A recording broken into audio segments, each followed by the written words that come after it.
अस्सलाम वालेकुम नाजरीन, इस वक्त हम अंजुमन ताजरान लाहौर के जॉइंट सेक्रेटरी मियाँ सलीम के साथ मौजूद हैं। मियाँ सलीम पीटीआई के भी सीनियर रहनुमा है। अस्सलाम वालेकुम मियाँ साहब। जी वालेकुम अस्सलाम। मियाँ साहब, आप हमें बताएं कि अमेरिकी सदारती इंतखाबात को आप किस नज़र से देख रहे हैं? देखिए जी, अमेरिकन इलेक्शन जो है ये अपने असरात पूरी दुनिया पे छोड़ते हैं। आप यूरोप से लेके मिडल ईस्ट और एशिया हर मुल्क में देखें कि अमेरिकन इलेक्शन की गूंज नज़र आ रही है। तमाम पूरी दुनिया के टीवी चैनल्स इसी को कवरेज दे रहे हैं और इसकी वजह ये है कि अमेरिका का प्रेसिडेंट जो है वो अमेरिका का प्रेसिडेंट ही नहीं होता, वो पूरी दुनिया का प्रेसिडेंट होता है। उसने पूरी दुनिया की इकॉनमी को, पूरी दुनिया की खारजा पॉलिसी को, पूरी दुनिया के ग्लोबल जो वॉर्म्स हैं उसको उसने रोड मैप देना है। कहने का मतलब ये है कि अमेरिकन इलेक्शन पूरी दुनिया के लिए बड़ी अहमियत का हामिल रखते हैं। इस वक्त जो पोजीशन है वो जो बाइडन 200 तकरीबन 64 वोट उनके पास हैं और जबकि अपने जो हमारे डोनाल्ड ट्रंप हैं उनके पास 214 हैं। अब बात तो 6 वोट की है और वो जो बाइडन लेकर अमेरिकन बल्कि पूरी दुनिया के प्रेसिडेंट मुंतखब हो जाएंगे। अच्छा, तो मियाँ साहब, अगर ये बाइडन मियाँ बन जाते हैं अमेरिका के सदर तो इससे पाकिस्तान को क्या फ़ायदा होगा? देखिए जी, अभी तक तो आप इसके बारे में कुछ नहीं कह सकते। पहली बात तो ये है कि अमेरिका पूरी दुनिया में अपने मफादात की वजह से मशहूर है। उसको जब भी जिस मुल्क के साथ उसके मफादात वाबस्ता होते हैं वो उसके झोली में बैठ जाता है या उसको अपनी झोली में बिठा लेता है। अब जहाँ तक रही पाकिस्तान की, तो पाकिस्तान एशिया में अपनी एक ख़ास अहमियत का हामिल है। उसमें आप सबसे बड़ी बात तो ये है कि पाकिस्तान इस एशिया में जो एक नया ग्रुप बना है जिसमें चाइना, रूस, ईरान, पाकिस्तान एक भाई के तौर पे एक भाईचारा सामने आ रहा है उनका।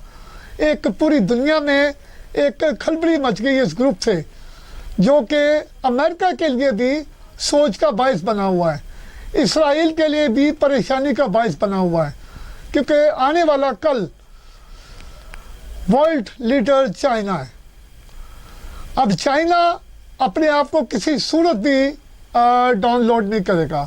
कहने की बात यह है कि जहाँ तक पाकिस्तान के साथ है, तो पाकिस्तान के साथ अगर जो बाइडन को देखें तो माजी में जब ये ओबामा हुकूमत के वज़ीर ख़ारजा थे उस वक़्त एक दहशतगर्दी के हवाले से पाकिस्तान को एक एड दी गई जिसका नाम कैरी लोगर बिल के नाम से मशहूर था। वो तकरीबन $750 अरब की वो एड थी, लेकिन उस वक़्त दहशतगर्दी पाकिस्तान में अरूज पर थी। आए रोज़ हर शहर में बम धमाके हो रहे थे, दहशतगर्दी अरूज पर थी। पाकिस्तान को दहशतगर्द मुल्क डिक्लेयर किया जा रहा था। रोज़ाना की बुनियाद पर अमेरिका की तरफ से डू मोर का एक नया ख़त आता था, एक नई कॉल आती थी। उन हालात में जो बाइडन, जो कि उस वक़्त के वज़ीर ख़ारजा थे और एक सेनेटर के तौर पे भी वो अपनी एक हैसियत रखते थे अमेरिकन असेंबली में, तो जो बाइडन ने अपने साथ चंद और सेनेटर्स मिलाकर हमारा जो कैरी लोगर बिल $750 अरब का वो रुका हुआ था, उस पर सेक्शन लगी हुई थी। पाकिस्तान को कहा जा रहा था कि आप अपने अंदर इस्लाहात लेके आएँ ताकि उन इस्लाहात की रोशनी में हम ये एड आपको दें। लेकिन उन हालात में जो बाइडन ने पाकिस्तान के लिए अपना किरदार अदा किया और वो इमदाद हमारी बहाल करवाई, और मैं समझता हूँ कि जो बाइडन इस हवाले से पाकिस्तान के हक़ में बेहतर नज़र आए। दूसरे नंबर पे अपनी मौजूदा इलेक्शन की कैंपेन के दौरान वो एक ऐलान कर चुके हैं कि जब वो प्रेसिडेंट बनेंगे तो वो अफ़गानिस्तान से फ़ौजें वापस नहीं बुलाएंगे। अच्छा, मियां जबकि डोनाल्ड ट्रंप ये वाज़ेह तौर पे ऐलान कर चुके हैं कि वो तालिबान के साथ जो अमन मुआहदा चल रहा है उसकी रोशनी में वो अपनी फ़ौजें वापस बुलाएंगे और अफ़गानिस्तान को एक स्टेट के तौर पर मानेंगे। लेकिन जो बाइडन का रोड में बिल्कुल मुख्तलिफ है। अगर आप उस नज़र से देखते हैं तो वो पाकिस्तान के हक़ में नहीं है, क्योंकि जितनी देर तक अफ़गानिस्तान में अमन नहीं होता पाकिस्तान में भी वो प्रॉब्लम आती रहती है। आए रोज़ बॉर्डर्स पर, पाक अफगान बॉर्डर पर वायलेशन नज़र आती हैं, कभी उनकी तरफ से फायर होते हैं, कभी इधर से। तो ये चीज़ें तभी रुक सकती हैं जब अफ़गानिस्तान में अमन हो, और वो अमन उसी शक्ल में होगा जब वहाँ से अमेरिकन और इत्तेहादी फ़ौज वापस जाएँ।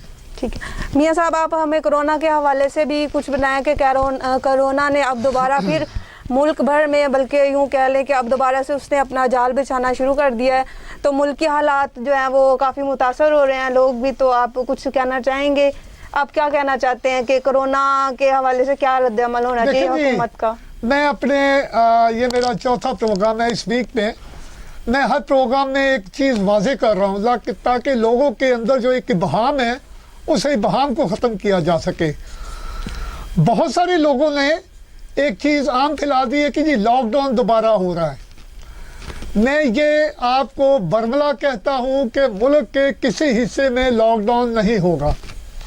ये वज़ीर आज़म पाकिस्तान भी कह चुके हैं, पंजाब के वज़ीर आला बज़दार साहब भी कह चुके हैं, और मैं एक पीटीआई ताजर रहनुमा होने के नाते भी इस चीज़ की ज़िम्मेदारी लेता हूँ कि पाकिस्तान में किसी सूबे में लॉकडाउन नहीं होगा।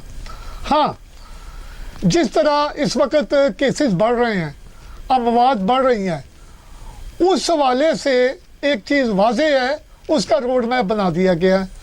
वो ये है कि जिस गली में, जिस बाज़ार में, जिस दुकान में या जिस घर में कोरोना के केसेस सामने आएंगे, उस गली, उस बाज़ार, उस दुकान, उस घर को सील कर दिया जाएगा।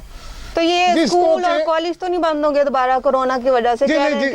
उसके लिए ना तो कोई स्कूल बंद किए जा रहे हैं, ना ही कॉलेज बंद किए जा रहे हैं, ना ही यूनिवर्सिटी बंद किए जा रही हैं, बल्कि तमाम मदरसे भी इंशाअल्लाह ताला उसी तरह अपने वर्किंग में रहेंगे।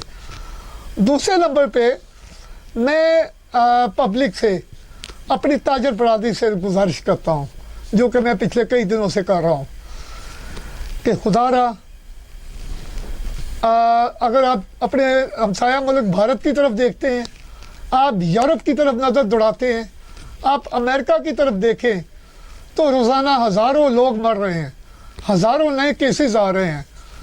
आज की रिपोर्ट के मुताबिक अमेरिकन इलेक्शन के दौरान जो कैंपेन चलती रही है और जो इलेक्शन में वोटिंग हुई है, इस दौरान 1 लाख नए मरीज़ दाखिल हुए हैं अमेरिका में। अल्लाह ना करे हमारे अंदर ये प्रॉब्लम आती है तो हम तो उसको किसी शक्ल नहीं संभाल सकेंगे। इसलिए मैं गुजारिश करता हूँ अपनी ताजर बरादरी से, बहुत सारे मेरे ऐसे ताजर भाई हैं, बहुत सारे ऐसे बड़े मॉल हैं, बहुत सारे ऐसे दुकानें हैं जो कि SOPs का ख्याल रख रहे हैं, लेकिन अक्सरियत ना तो पब्लिक रोड के ऊपर किसी किस्म के SOPs का ख्याल रख रही है, ना मास्क पहन रहे हैं, ना सब मास्क तो पहने जा रहे हैं, लेकिन पाकिस्तान के कुछ अवाम ये है कि कोरोना है ही नहीं, वो ये समझ के मास्क नहीं पहन रहे। देखिए जी, ये मैं अवेयरनेस की बात करूँगा। हमारे मुल्क में अवेयरनेस की बहुत ज़्यादा कमी है।